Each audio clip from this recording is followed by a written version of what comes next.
Soal yang pertama, mengembangkan perbuatan yang luhur yang mencerminkan sikap dan suasana kekeluargaan dan kegotong royongan, merupakan pengamalan Pancasila yang disimbolkan dengan. Ya, silahkan kalian memilih jawaban terlebih dahulu teman-teman.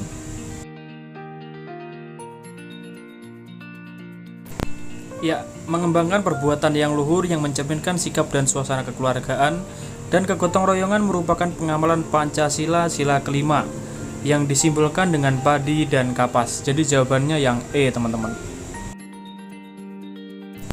Soal nomor 2. Salah satu bentuk sikap yang merupakan perwujudan dari sila kelima Pancasila adalah. Ya, kira-kira manakah jawaban yang tepat?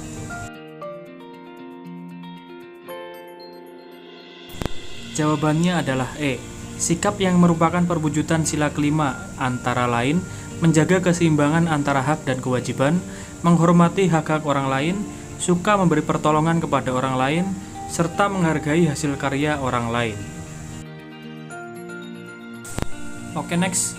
Kebanggaan saya sebagai seorang WNI dan berusaha untuk mengembangkannya, baik yang berdampak pada diri saya sendiri maupun orang lain, merupakan penerapan dari sila ke.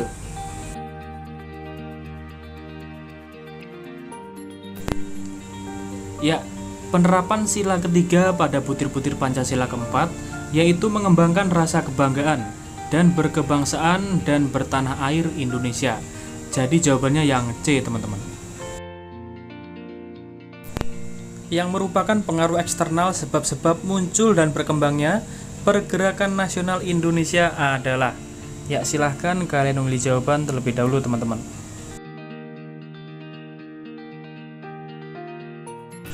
Ya, jawabannya adalah C. Yang merupakan pengaruh eksternal sebab-sebab muncul dan berkembangnya pergerakan nasional Indonesia adalah kemenangan Jepang atas Rusia 1905. Oke, next. Penyusunan suatu undang-undang tidak boleh bertentangan dengan Undang-Undang Dasar. Apabila masih terdapat undang-undang yang bertentangan dengan Undang-Undang Dasar, dapat dilakukan titik-titik. Ya, silahkan kalian memilih jawaban terlebih dahulu teman-teman.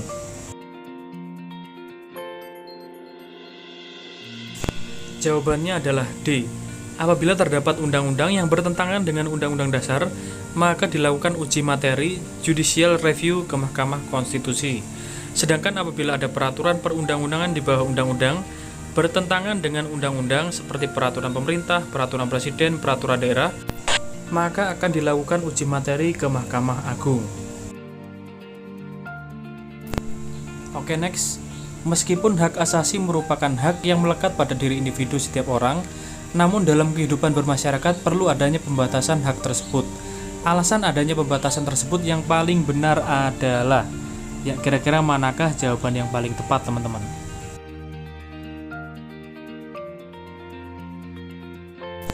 Ya, jawabannya adalah B.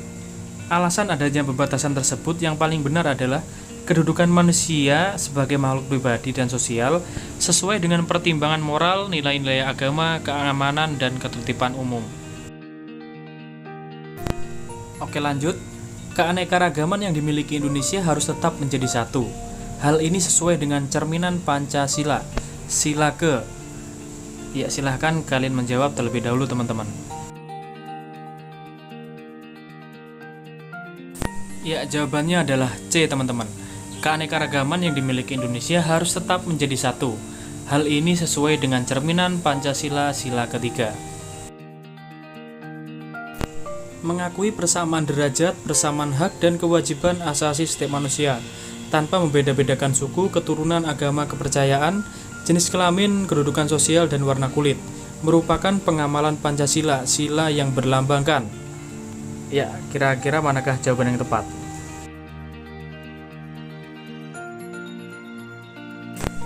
Ya, jawabannya adalah A teman-teman. Merupakan pengamalan sila kedua, yaitu yang dilambangkan dengan simbol rantai. Jadi jawaban yang benar adalah A. Soal selanjutnya. Di dalam musyawarah diutamakan kepentingan bersama di atas kepentingan pribadi dan golongan. Merupakan pengamalan Pancasila yang disimbolkan dengan simbol. Ya, silahkan kalian memilih jawaban terlebih dahulu teman-teman. Ya, jawabannya adalah C. Keterangan di atas merupakan pengamalan Pancasila sila keempat yang bersimbolkan dengan simbol banteng. Oke, next. Kontingen Garuda merupakan pasukan yang dikirim oleh pemerintah Indonesia untuk terjun langsung ke daerah konflik di berbagai belahan dunia. Pemerintah Indonesia pertama kali mengirim kontingen Garuda ke Mesir tahun 1957 dengan tujuan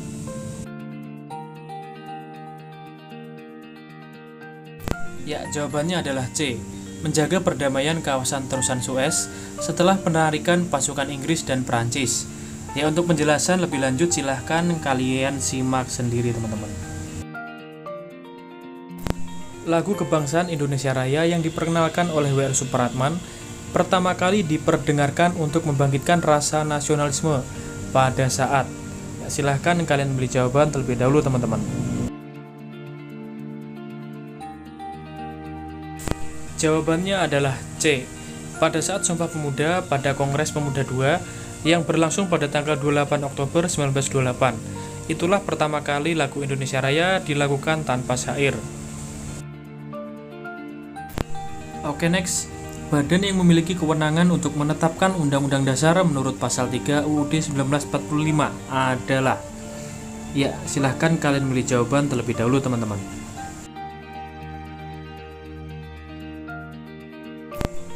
Badan yang memiliki kewenangan untuk menetapkan Undang-Undang Dasar adalah MPR. Jawabannya B, teman-teman. Oke, next.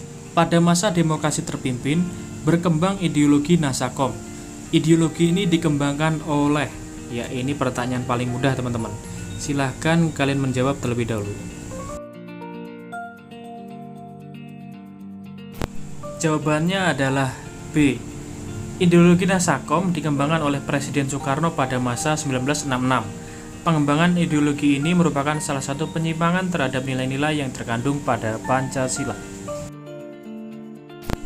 Adanya penolakan terhadap agresi, ancaman, atau hal lain yang bertentangan dengan hukum internasional merupakan salah satu titik-titik negara ASEAN. Ya, silahkan kalian memberi jawaban terlebih dahulu teman-teman.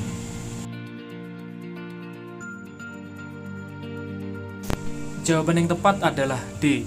Salah satu prinsip yang dipegang teguh negara ASEAN adalah menolak agresi, ancaman, penggunaan kekuatan, atau tindakan lainnya dalam bentuk apapun yang bertentangan dengan hukum internasional. Jadi jawaban yang paling tepat adalah opsi D. Soal terakhir. Sebagai sebuah ideologi, Pancasila bisa menyesuaikan diri menghadapi berbagai zaman tanpa harus mengubah nilai fundamentalnya, sehingga Pancasila bisa relevan sesuai zamannya. Hal tersebut menunjukkan bahwa Pancasila merupakan Jawabannya adalah B. Pancasila merupakan ideologi terbuka. Pancasila bisa menyesuaikan diri menghadapi berbagai zaman tanpa harus mengubah nilai fundamentalnya. Dengan kata lain, Pancasila bisa hidup di berbagai zaman dan mampu mengatur kondisi dinamika masyarakat.